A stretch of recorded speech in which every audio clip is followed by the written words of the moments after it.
This is a quick rerun. Slide number 1. Slide number 2.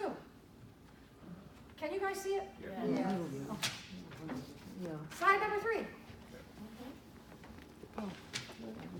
Slide number 4. Yeah, if you want to see closer, you can move on. Okay. Slide number 5. We've seen those, why don't you just continue Because I'm going to with- get to it. Slide number 6. Hold that up. It's just a red circle. So you did it already. You already did it already. And this is the target. Okay, I'm gonna get past the apple, we'll get to the triangle. Hold on. Triangle number 1. Triangle number 2. Okay, now, that was delta. This one, I bet you don't know this logo. Yeah. Does anybody know this logo? I will tell you, it's the oldest recorded logo in history. 1876, Bass Ale. Anybody drink Bass? Oh. Oh! It was listening. Are we okay? Do I do the same thing I was doing before? Yes. Okay, we're caught up. Bass Ale is the oldest logo, 1876, okay? If you drink Bass, you will notice there's a triangle on the top. They usually have Bass with the word Bass on it, but we got rid of the Bass because I wanted to just have you see it. Okay, I don't drink beer what's that? anymore. Good. Mitsubishi. 3 triangles, 3 diamonds. What's that one? Airbnb. What is that? A paperclip. No! Airbnb. It's definitely a fertility symbol. I'm not kidding you. Do you know what it is? Airbnb. Do you believe that they created something like that? Of course. But what it is when they explain it to you, it's like a heart upside down, and it's like a hugging. You know? It goes beyond it. They turn it into a sign.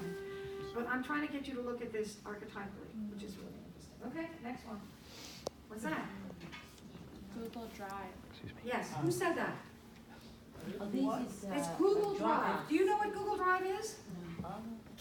Explain what it is. What's Google Drive? It's like Microsoft Office, but it's on Google instead. So it's a free platform. There you go, free platform. More people use the Google, the regular Google. Okay, here we go. Square. Okay, the symbol of the square. Now we have a third primary color. We've seen red and yellow. The square. Now this is 5 minutes to 1:30. I kind of want to get through these, and then we can ask questions. We have the room till 1, but you guys can leave whenever you want. Okay, the square is a symbol. Literally, the square is a symbol of the earth. Why is it the symbol of the earth? Because it's got 4 corners. When we talk about the earth, we talk about the 4 corners of the earth. We talk about the 4 directions. We talk about how flat the earth is. All right, so what is also a square and a rectangle but a building material? It offers stability. So the earth is stability, okay? And if you look at the square, it's 2 horizontals and 2 verticals. It's got heaven and earth in it. And the original drawings of that form had to do with that very archaic time when it was heaven and earth, okay? Not that you would know, but that is literally what origin of visual communication. Think about it. Like the circle, the square is an archetypal symbol originating in the archaic world. As a visual symbol, it is basic in many symbol systems, thus encompassing many levels of meaning. Graphically, the square is a perfect symmetrical construction of 4 equal sides in perpendicular formation. Inherent in its form is the concept of fourness or the quaternary, which entails polarities, okay, found in natural forces, man-made concepts, religious and cultural entities. Included in the 4 directions of the compass, 4 natural elements, 4 seasons, 4 stages of life are the bases for order and stability in the world. Okay? Look at the buildings you go into. They're all squares and rectangles. Look at the windows you look out of. Okay? What's really interesting is look at Frank Gehry. What's he trying to do? Frank Gehry's having windows on angles. The floors are still flat, but there's a building at MIT which has all the walls walls are at angles, and it's a science building. They can't put bookcases there because the walls are like that. You need bookcases for your books. Okay. What's that? Microsoft. Microsoft squares. Look at the color. Red cross. Vertical heart. It's on them.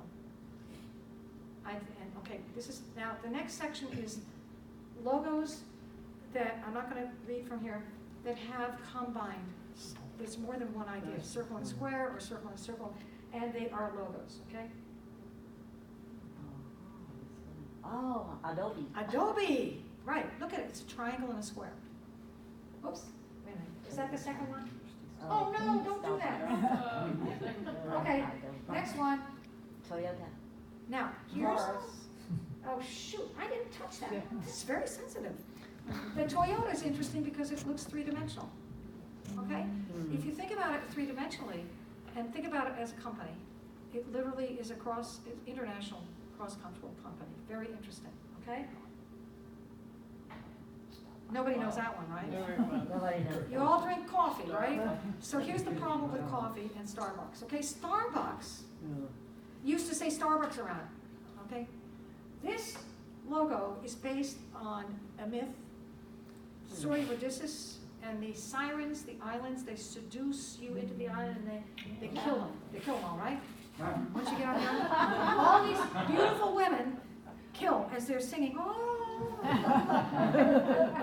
The problem is you look at the corporate identity and the brand, right? The whole baseline is to seduce you to drink coffee. And it could kill you if you become addicted. It's totally true. It's about the seduction of coffee. I'm serious. That's a cool one. Isn't she beautiful? Now, when that logo first came out, everything was showing. Her breasts and her vaginal area was wide open. Go back in the history. Go look it up. Do you remember? Did anybody remember the original logo? Oh my God. No. She was totally exposed. Really? She was more than a fertility symbol. Okay? Okay. Interesting. Olympics. Okay. Circles.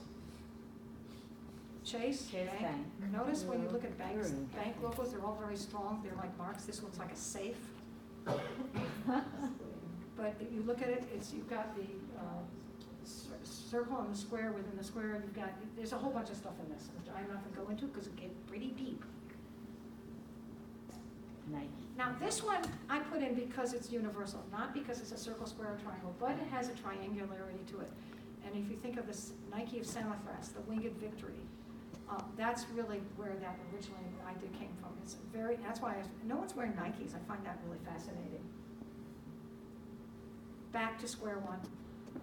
Notice the symbology, back to square one. What goes around comes around. Did anybody hear Elizabeth Warren say something about corners and circles? In the debate, you saw that? Yeah. She said, you know, there's so many corners, that there's so many corners that they're becoming circles. That's exactly what you said. Good invitation, by the way. I had to write it down. I didn't say I'm voting for her. I just said that was interesting. Okay. Now, here we go. This is the Philosopher's Stone that I was talking about. All right, Stephen? Okay. He's drawing the outer, with the what is that called now? Compass. I would say compass. Oh, but yeah, it compass. has a different. Circumference. Yeah, he is literally, now this was from the 1400s. He's literally drawing the outer circle first and making it, and I believe that's the center point of the circle, okay? And if you go into the Philosopher's Stone and read it, it's all about proportions and measurement and everything. It's absolutely amazing, okay? But it's also called the symbol of the universe, the universal symbol. Okay? And then the man and the woman in the middle. Reminds me of the dollar bill. That does. I should have put that in there. Dollar bill. How does it remind you of the dollar bill? It's a triangle. Just because the triangle, well, the dollar bill has a pyramid. Okay?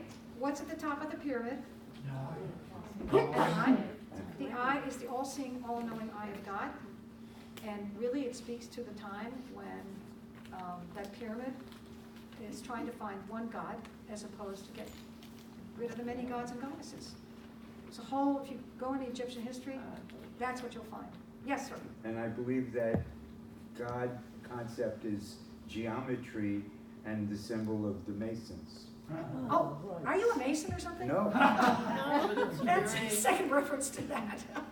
Yes, very yes, I important. believe you're right. Okay, now, what do the Masons do? Yeah. Philosophers and build Have to work with stone, also okay? So we're talking about organic material and geometry. and geometry, okay? Guess when geometry came? Renaissance, 1400s. Mathematics and science. Well, Well, before that, Mesopotamia, maybe, let's go there. I'm not going there. Yeah, probably. The Vitruvian Man, this is Da Vinci, okay? Interesting in terms of, also proportion, and the sciences are coming in, and I want to say one more thing about when the sciences started to come in. The meaning of the symbol started to get lost. We started getting, and then Christianity, a lot of stuff about meaning, and it started to begin to change, okay? Now, this is one of my last pieces. I have one more, okay? I have to make a comment. After I went through all this, there was there was a analyst, a couple of people who are my mentors. One was Marion Woodman. Another one who was here was Armin Warner. He was our mentor so much as I really got connected to him. Third one was Edith Wallace, who was here for many years. Edith Wallace, I showed her my paper, and she says, she's German. She goes, you know what you really need to do. This is 1980. You need to find an archetype for the 20th century. I said, Edith, that's a little big. I'm just doing logos, okay? So the thing is, I had already been on this. I think what happens is if you work with archetypes, or you're working in a symbol world, you're already on this territory. You just don't realize it. And so my whole beginning had to do with cross-cultural communication and connection and connecting. And so this is the archetypal web. What happened is I felt the web in 1980 was the archetype of the 20th century. Right after my thesis was published is when the World Wide Web came out. Wow. It wasn't then. I had people say, Gusty, you could be a millionaire. You're talking about the World Wide Web. I said, no, I'm not that egocentric. But the web was, this web, not this web, this is the web I found, is three-dimensional. It's not a flat web. It is also about survival and death. And death happens in the center when the kill comes. And these silken threads that are made beautiful by spiders, they eat and kill in the center of the web. So I'm going to end here. Wait. What's the World Wide Web? Are you saying you don't know what the World Wide Web is? Yeah.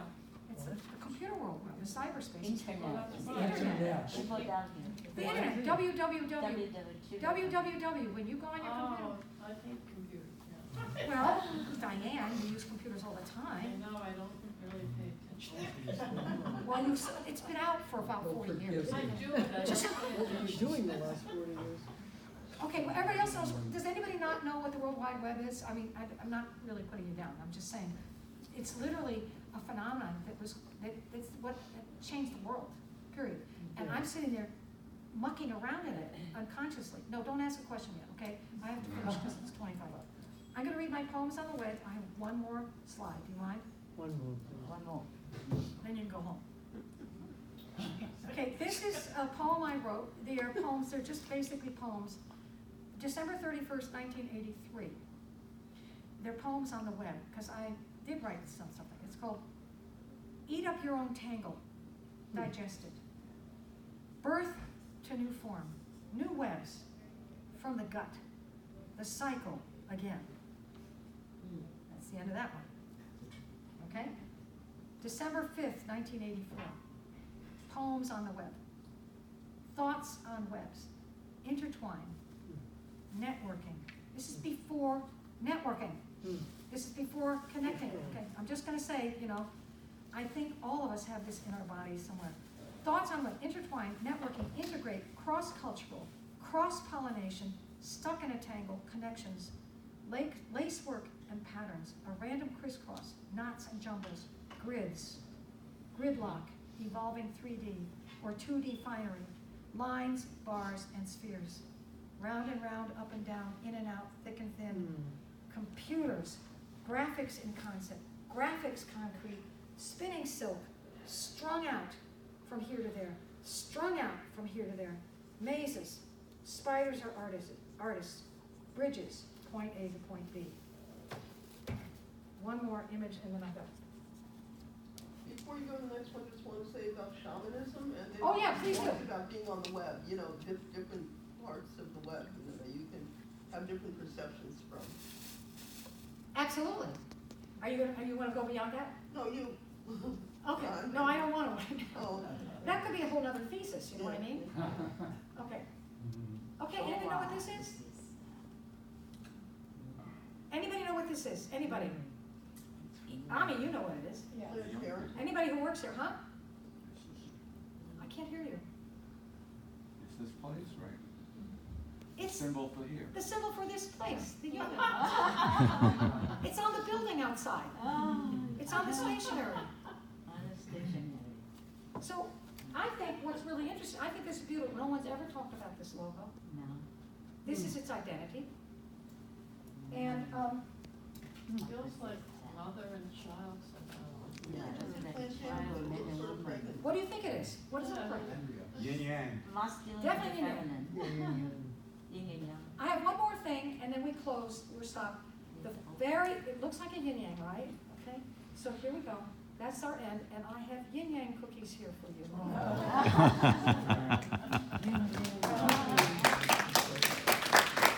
So, you can pass them around. I had to do that. I love those yin yangs. These are black and white cookies, but they are yin yangs, okay? Beautiful speech, by the way. Thank you. Now, we have a room till 2, but you can leave. Does anybody want to ask any questions? Or you can leave and come up here, it doesn't matter. I had more than my share.